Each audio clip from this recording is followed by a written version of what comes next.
That way I can ensure that we're staying true to time, and we will go ahead and get started. So I'm recording. My first question for the panelists is, what does inclusive organizing in your neighborhood look like to you?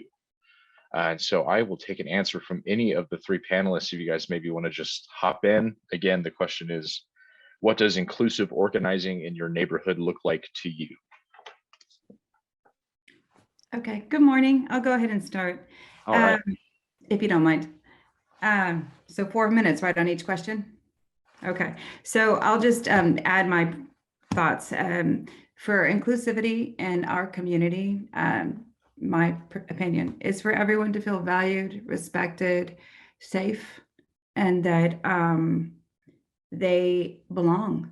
It's their home, it's their community, and to establish those relationships with one another to bring all of those aspects together. I guess if someone else wants to answer.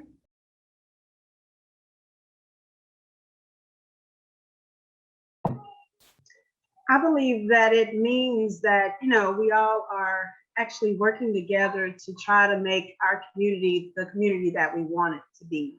A community that does make us feel safe, that does make us feel like we belong, and one that is able to embrace all of our differences and bring us all together, to be a stronger community, and one that is fully open to accepting all of the members of that community. I think that is what it's all about. And Terrence, yeah. Yeah, absolutely. And I think that was part of the reason why I initiated our group here in Rowlett and Waterview. It's because we can take the collective strengths of each and every person, because we all are unique. We all have particular skill sets and giftings. And when we put those things together, it's like, to me, that is what true community is about. Because when we commune with one another and we can talk about our different vast backgrounds, we're able to not just necessarily assimilate, but we can all appreciate one another from an inclusive aspect. So I agree with what Joanne and Cynthia said. Excellent. Thank you guys for your answers. And like I said to the group, as we've had a couple more people join us, the questions that I'm posing to the panelists, I have pretty written down here, but if you do have any follow-up questions, please feel free to shoot them in the chat, and we can kind of tag them on the back end of these questions. So thank you, panelists, for the answers for that one. We'll go ahead and move forward a little under that 4-minute time, so kudos to you guys. Our second question is, what are some reasons why knowing your neighbors is important to you? So important to you as a neighbor, as a community member, what are some of those important reasons? And I see, Cynthia, you've unmuted first, so I'll go ahead and give it to you. Okay, so I can think back to a point in time when I realized exactly how important it is to know your neighbors and to have a little background information on them. I received a visit by the police in a previous community. I received police were at my door at about 1 in the morning asking questions about my neighbor next door. I didn't know her very well. We would speak, sometimes when we saw each other, but she was pretty private. I only knew a few things about her. And so at that point in time, I wasn't very much help to the police, who were trying to locate her to minor children. Come to find out that she had been tragically killed in an auto accident, and they were trying to locate her children, who actually were at home in the house. The only thing I knew about her was that she worked for the post office, and that was the only information I could provide to the police to try to figure out where the kids were. But with that information, they were able to actually contact her ex-husband, who also worked at the post office, and he was able to come over and retrieve his children that were actually in the home. So that was something that kind of spurred us in our neighborhood at that time to actually start doing like block parties and things like that, just to kind of start to find out who it is that we're living around, just because in those types of situations, you just don't know where to go. And it even helped us to, we compiled a list of all the neighbors on the street, just so we would have a contact information for those people, just in case an emergency arose. You just never know what's going to possibly happen. So I felt like in that time frame, if I had known a little bit more about my neighbor, it would have been a lot more helpful. But it was definitely a lesson learned for me. Wow, that's a great little anecdote there, Cynthia. I really appreciate that. Yes, Joanna. I'd like to add on to what Cynthia said. When we moved into our community, the need was for us to communicate with our neighbors to let them know who we are. Not only personally, but professionally, I work with special needs children and special needs families. So I felt it was extremely important, like what Cynthia was saying, to communicate with my neighbors to let them know that my child has special needs. And when he started middle school, the concern was there because he elopes. So I needed my neighbors to know that if they saw my son walking down the street, that's my son, please contact me. And sure enough, it did happen. And so right away, since we were new to the community, that was my family's need, for not only the school to know that he will elope, or my neighbors to know, please contact me, here's my information. And if you need any help, I'm here to help you as well. And that's what we did. So thank you. Thank you, Joanna. Thank Yeah. you, Joanna. Yeah. And Terrence, I saw that you came on mute there for a second. If you'd like to add as well, we got time. Oh, okay. So part of the reason I think we need to know one another is, again, from that personal story, we all have been impacted in some way. And so when we lived in Florida about 8 years ago, both myself and my wife, on separate occasions with our children, we were approached by an individual who he basically gave us an inquisition on, why are you in this neighborhood? Mhm. And it was like, well, I live here. And he even went on to ask ridiculous questions like, well, you must make a lot of money, or I mean, this and that. And I just couldn't believe what was going on. Now, we had no organized type structure as far as a neighborhood program. And so when we moved here, um, part of the reason why I helped, create a program is because we need to know one another to help, not only to prevent people from assuming, but also to allow for a platform that invites one another to be able to say, hey, let me learn about this person instead of let me assume what I don't even know and make my own judgment about this person. So that's part of why I think it's a need. Excellent. Thank you, guys. That was really powerful answers there. We'll move on to our third one, and that was right on time. That was perfect. And our third question is, what are some ideas for Rowlett, Garland, and Plano residents to start organizing their neighborhoods? And so perhaps, I know, Terrence, maybe you can start us off. Actually, you were talking about how you've kind of implemented somewhat of a similar program. Can you walk us through kind of the steps, and how you did that to organize? Then we'll kind of bounce around the panelists. Absolutely. So it was very simple. We have a neighborhood Facebook presence and social media presence. And so I was speaking with my wife about it, and I said, hey, let's do something. And I don't know what it is, but it all kind of stemmed from, the George Floyd incident on last year. And so I reached out via the social network and said, hey, who's interested in starting something? Because I believe that when we are more neighborly, or when we begin to learn one another one to one, it's harder for someone to have any type of bias against a person the more you get to know them. And so I asked people to raise their hands, and a few people did. And we had brainstorming sessions about a month or so before we kicked off our first event. And really the first event was about to help us to get the word out and to spread what we want to do, and allow for other people to possibly join. And so it just kind of blossomed from there. And so those are kind of the beginning phases for us. Perfect. Joanna, I see you're unmuted. Did you want to add anything to that? And then we'll finish with Cynthia. I'm sorry, I didn't realize that, but sure, I'm Oh, going it's to, okay. I'm going to add if you don't mind. No, no problem. I love the way Garland, Rowlett, and Plano have established this here today, especially with working with the RDIC, being on that committee.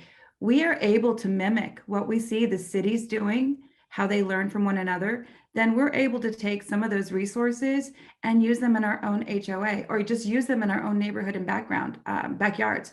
Because watching these presentations today, I see what Plano's doing. I see similarities with Rowlett, but we as an HOA have used some of those resources too.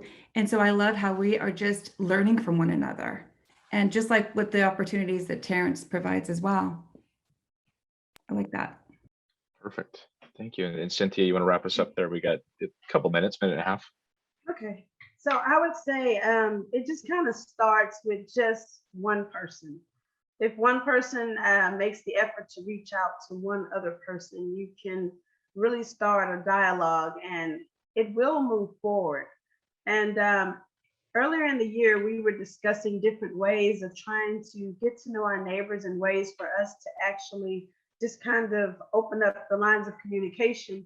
And I had seen this done in some other communities, so it's not a new concept, but I had put together a little bag. So it's got like little treats and little snacks, and put a little card on it, and it's like, hi neighbor. And then to kind of, you can write notes, you can just kind of give a little bit of information about yourself, just make an introduction, drop it on their doorstep. And other neighborhoods, I think, are calling it You've Been Neighbored, or something to that concept. And so it's something that once you get it from a neighbor, then you pass it on to the next. So it's like a pay it forward type of scenario that works to kind of break the ice and kind of do the introductions without you having to walk over and knock on the door and just introduce yourself if you're not, inclined to do so. So it's just different options. Just starts with one person making that step to try to get to know their neighbor. And I think you can be really effective in that. Yeah, I love that. Kind of like a neighborgram of sorts in a way. And just a reminder to those listening in with us today, feel free to follow up, provide any follow-up questions in the chat. I'd be happy. Some of these, some of our answers might be a little short, some of them might be a little long, and so we'll make the time work out. So if you do have anything on your mind, please feel free to send that in. But with that, we'll go ahead and move on to question number 4. We're going to go right up to the 12 o'clock hour, and then have a 10-minute Q&A following that. So if we bleed over a little bit, no worries. So question number 4 that I have is, can you talk about a time where you tried to organize a neighborhood event and it went poorly? And how did you overcome that? Because sometimes that can be discouraging for folks. They try it once, it doesn't work, and they just say, never mind. And so do you have an example of a poorly gone initiation of neighborhood events? And I'll kind of pose that to the panel, so whoever would like to hop in can. I don't mind going first on that one, only because, we were very, we try not to be too aggressive, but at the same time, we wanted to have monthly events in our neighborhood. And so some went really well, some not so well. So for example, we host things like yoga or different dance opportunities, or treasure hunts, or paint day. We're having a friend's Thanksgiving, and the piece where it did not go so well is last year we, of course, and this year we are continuing with the social distancing aspect of it with COVID. And so we're always having to really think about how can we have an event with some social distancing in play. And so the majority of our events were held outside. We can't control the weather, especially here in Texas, right? And so what we would have to do is modify at some aspect. And so what we do, we learn, you know, our mistakes to be sure that either we have another plan in place, or sometimes not to force it, where we can say, you know what, let's just postpone the event and let's move to the next occasion, because we've had those where only the the members actually were there. And so those are some of the learning pieces. It's okay to adjust on the fly, and then you learn from those. So that's just a little snippet. That's perfect, Terrence. Thank you. Cynthia or Joanna, do you guys want to jump on? We got a couple minutes for this one. I would say in some instances, in another community, I wanted to organize things with the neighbors and just came to the conclusion that things just didn't come together very well as far as surrounding my home. But my home just wasn't the place that people like to gather or, you know, hang out, or my yard for that matter. So just based on the structure of the house and the location, it just wasn't conducive to that type of environment. But what I did realize was that my neighbor across the street had this large open space in the front yard, and it was perfect. You put up volleyball nets, you could do this, that, and the other. And so we started utilizing their house as the place where people would actually gravitate to. So I just had to understand in that point in time that my home wasn't the location. So it wasn't about that. The thing was, in changing the location, it actually worked out better and more people were receptive to it, and it worked out time and time again. So sometimes it's just rethink a little bit of it and just kind of see what may be behind, you know, the lack of participation, and just tweaking a couple of little things may help to actually bring your initial concept together. Yeah, I love that. I think that's great advice. Joanna, anything you'd like to add? Oh, yes, definitely. Combining the two of what they've said, with our events, we have found that it is about location. So you always have to have a backup plan. The holiday event that we're planning coming on, soon, we're anticipating, okay, what if there's changes in the weather? So we're accessing our school that's here nearby. Since we can't organize maybe in someone's home and we don't have another centralized location, the closest thing is going to be for us to utilize our school, which is great because our kids go to those, the school down the street. And they also have a playground there. So we're able to access those resources that are close to our community that people are more willing to go to. Their kids are there every day. And it's just, it's a great bonding experience for us to meet the teachers and everyone else in this area. That's great. Thank you guys. Yeah, just kind of using the resources that are there and the assets that you have as a group to capitalize on what you guys are, the end goal of what you're looking to do. So that's great. Deborah, I do see your comment in the chat, so I'll bring that up first thing whenever we get through these last couple questions as it relates to Cynthia's little neighborgram program. Question 5 for us. Oh, go ahead, Terrence. Can I add one more thing to that? Sure. Yeah, absolutely. One of the learning curves we did have was pulling permits. So just if you're going to try to start something, be sure you understand the different city ordinances or what have you, because, we did have an event where we had, food trucks and all those things, and the city came over and we were like, uh-oh, we're so sorry, please forgive us. So just be sure that you're mindful of that. That's great advice, Terrence. Yeah, that's wonderful, because that you guys are calling my office typically is how that works. And so that's great advice. The next question I have is, share with us the impact inclusive organizing has had on relationships between you and your neighbors. And so again, that's just the impact that inclusive organizing amongst all of your neighbors has had on your relationship with them. And I'll open that up to anybody that would like to kind of jump in first. Looks like Cynthia might be looking for the unmute button. Yes, she was. Okay. So I think it's been enlightening, actually, just being able to interact and get to know a little bit more about my neighbors. Everyone has a different aspect to bring to the party, so to speak. And it's been really good because we are able to actually share our ideas. And when things are going on in the community, whether it be something that's positive or negative, we've actually been able to provide each other with information that helps us to resolve issues and things like that when we have certain situations arise.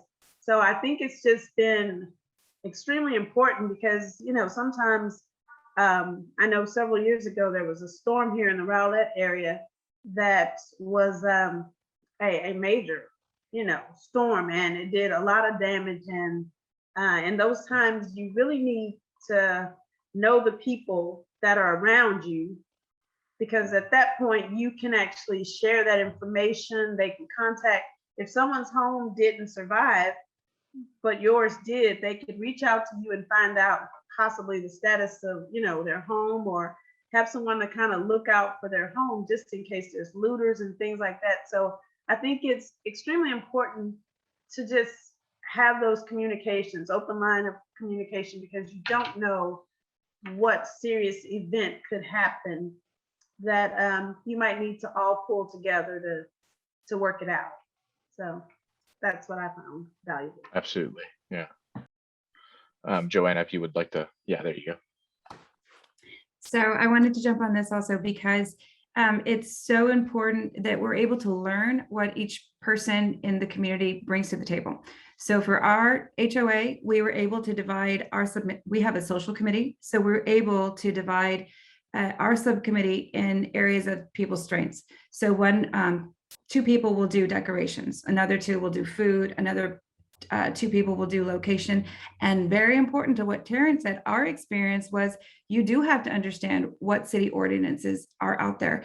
And for the city of Rowlett, we had to apply and able to use the resources, that block party trailer that's available, to be able to use the school, to be able to have that block party trailer at the school. There was certain processes and steps that we had to go through, and each of us in our committee were able to learn all of that information and then understand who best was going to be able to communicate that need for our event. So yeah, definitely understanding who can do what best and finding out the resources, because a lot of this has to be done, like Terrence says, once a month. Well, maybe that doesn't work, but for us, it's going to be once every quarter. So we have to be knowledgeable about what we're doing and learn. Absolutely. And then Terrence, if you want to wrap that one up for us. Yes. You know, one of the things I learned about the whole getting to know your neighbor better is you go into it with an open mind, and it truly allows for you to begin to remove the doubt about who, or remove the biasness, if you will, because one thing I learned was that some will be your friends, some won't. I mean, you're going to have those who you have a mutual respect for, and that's okay, because it's better than the doubting, if you will, because it's the unknown, it's the uncertainty about your neighbor. But you know, now, you know, if I walk or run through the neighborhood, you know, instead of someone yelling at me, you know, they actually still may yell, but it's more of a, "What's up, Terrence? Hey, how are you?" You know, so it feels really good to learn more and more about your neighbors, and also, again, to help remove some of those unconscious bias that you may have toward someone for any reason. Yeah, Terrence, I think that's a great point about just being neighborly doesn't mean that you always have to like each other or get along, I guess, you know, and that there is a mutual respect there that you can gain for each other for whatever reason it may be. And I think that's a great point. I really like that. So the last question that I have written down, at least, and it looks like our timing is just about perfect, is what are some educational or physical tools that all neighborhood leaders should know about when organizing neighborhood events or programming? And so these are the actual tangible, or maybe not so tangible, but tools that you guys have used to execute on planning these things, on making sure that they're successful. Joanna, I see that you've unmuted first, so I'll go ahead and let you answer that. We had to find the most simple resource available and something free because we didn't have any money to develop, for our data, if you will. In our HOA, we have, up to 200 homes, and we wanted to figure out, okay, what do our community members want to do? What are the events that they're interested in? What time of day, on the weekends, during the week? Do they have kids? What are the demographics of our neighborhood? So we use Google Docs, and we were able to create a QR code. We had an event, people were able to access that QR code, and they had simple questions there. So that's how we got our data. We did the same thing with the RDEIC, sending out the survey. So like I said, we've been learning these resources, what's happening in the cities. We're mimicking those ideas in our own HOA, and we don't have money to buy the survey, data resource, but we are able to use Google Docs, and that's what we did. And then we're able to then give that to our property management group, and then they're able to send out that survey for more data if we need it. Excellent. Yeah. Terrence, if you'd like to hop on, I see you got unmuted a little first there. Yeah, absolutely. So it's the collective resources of those who are in the neighborhood. Just like we have the different businesses around us, those same people in our neighborhood are those who are running those businesses, or those who are interactive within those businesses. So for example, we had a person who's a graphic art designer. Like, everything that we have posted on our webpage, it's free because we had someone in the neighborhood to work on that. A planner. We have somebody who had an expertise in that. We even have agents. So just you take the collective expertise of everyone, and then you, like Jonah was saying, you find those resources that are either free or come at a very nominal cost. And we did open it up to donations. For example, when we wanted to do a food drive or a clothing drive, or when we have an event where we want to have raffles or what have you, we're just asking people. Normally, we don't charge for the events, but if you want to, and the whole point behind the raffle is to give away something that's going to benefit someone in the community, like a family that's in need or what have you. So yeah, that's it. That's great. That's great. Cynthia, if you want to kind of wrap up that question for us.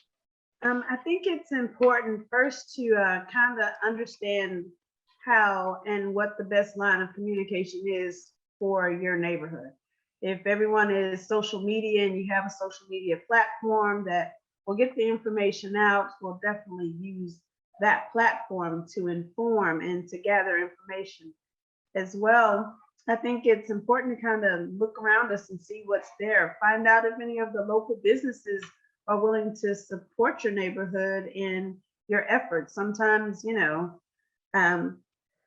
believe it or not, people still like raffles a lot. So if you can get local businesses to actually donate a gift card or a service or something to that effect, I mean, those are the things that tend to draw people in, and because it's the possibility of gaining something from it. So that becomes one of those things that is just kind of beating the pavement also works still, just because some of those basic things that people go for are just still available to us. It's just a matter of figuring out how to get to those resources and how to communicate that information out to the community. I mean, you can come up with other concepts and little trinkets and things that you can just distribute, just to kind of get an idea of what everyone wants to do in the community. And I think that's, where you start, and you never know where you can go with that. Yeah, I think those are great answers. It seems that it's some of the best resources for everyone to use are those that are free, but effective. Just because it's free does not mean it's not effective. So that's I think a really great message. So with that, that's all of my pre-planned questions that I have for you guys. I did have one follow-up from Deborah Bradford for Cynthia in regards to your kind of neighborgram. It seems that was somewhat well liked. And the question was, do you start with one neighbor and ask them to make another gram and then give it to a different neighbor and so on. And how do you know if it is successful? Have you asked around to see if that was, do you guys get the neighbor gram yet, kind of thing? Or how did that work for you? It actually does work, and you figure out pretty quickly that it's being effective, because you do add a notation, to you're it. It's kind of the game of you're it. Okay, now that you've been neighbored, now you've got to neighbor someone else. And so actually, I've seen it work where it will kind of spiral. Someone will start it again, and during a different time of year. So like Thanksgiving is coming up. So someone may put together a little fall, little basket or something to that effect, and start it all over again. And it actually just kind of, turns into a regular thing that people are like, hey, it's my turn to do this. So let me make this happen. So it just starts with one, but add a notation on the card, or whatever you put on there, and add a notation that you're it, pass it on, pay it forward, this is the next thing going. So I find that when I'm going through fast food locations, this, that, and the other, and sometimes someone's paid it forward and it's like, hey, your meal is free today, and it's awesome. So then I'm like, well, that happened for me, then I need to do that to reciprocate for the next person. And so many times you'll see that one act continues on throughout the day, and it just helps to bring out about a spirit of, just being together and just being a part of something bigger than just ourselves. I think that's the key. Yeah, I love that. I think that's really effective. I think that's a simple yet effective way. As Terrence was saying, that kind of comes at a nominal cost for everybody. Might even have the supplies laying around already to do it. So I think that's a great effective thing. Thank you, Deborah, for the follow-up question. I don't have any other follow-up questions, but we do have a couple minutes.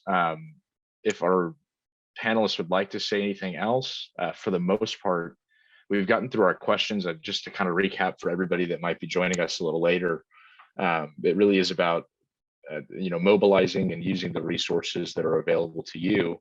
I know, just kind of a shameless plug for the City of Rowlett folks, at least, the block party trailer is always available. Well, maybe not always available, but it is available to be requested. I apologize, my dog is being noisy. And so that I apologize, everybody. The neighborhood planners are going to kill me for seeing this recording, but that is a resource that is available to our citizens in Rowlett. I'm sure that our neighbor cities, Plano, Garland, have another similar program. But with that, I'll kind of open it up to the panelists for any closing remarks, if they would like to add anything before we check out here. I'd like to add, I was last weekend in our neighborhood, there was a block party on our particular street, and I mean, I was amazed. They go all out. So they got the trailer from Rowlett Parks and Rec, and they had a live band, bounce houses. They set up tables and chairs, and I mean, just food, you name it. They had it together, and I was, wow, that's a spirit of, just coming out, and all the neighbors were welcome. And so, as the time went on, and more people joined in, it was just amazing, just to see the turnout and just all the different pieces to it. So I had to applaud them for their efforts in just bringing everything together. Yeah, I love that. Terrence, I saw you had unmuted there as well. Yeah, what I was going to say was, just know that you can't do it all by yourself. And you need to take time for yourself every so often. And also, because we have such a large community, I can speak on our behalf, because we have over 2,000 residents here in Waterview. And because we're so large, there is a great opportunity where you have other people who have kind of little silos where you have little small divisions within neighborhoods who are hosting different things, or you have other people who are out there in the community doing some really positive things. So that was one of our learning points where we said, hey, everybody can continue to have their own committee, if you will, or have your own program, but ever so often, let's join powers and let's come together. And one of our most successful events took place when we all kind of came together, and we had a couple hundred people to show up. I mean, it was a phenomenal time, and we really got to learn one another. And that was towards the end of last year. And so we're going to continue to have that as a quarterly thing where we can kind of come together. I love that. And Joanna, I'll give it to you for the last couple minutes here, if you'd like. Yeah, just want to mention your neighbors are your greatest resource. So making those connections, establishing those relationships with others, it's all valued. So most definitely. That's it. Awesome. Well, thank you guys so much. I want to thank all of our participants, our panelists, especially for hanging in there with us today on a Saturday. We really appreciate it. Thank you to everybody that was listening in with us. We're right at the 12:10. Thank you, Timothy. He says my dog is very cute. I appreciate that. Noisy as well. So please head back to the main room for just some closing remarks. And then I believe the summit in general will be wrapping up pretty soon after that. And so I do appreciate all y'all's time. Remember, all of our resources today will be posted for y'all's gathering, and any other information, as well as the recordings, will also be available if you'd like to share some of the information with some of your other community members. So I thank you guys so much, and I will see you guys back in the main room. Thank you.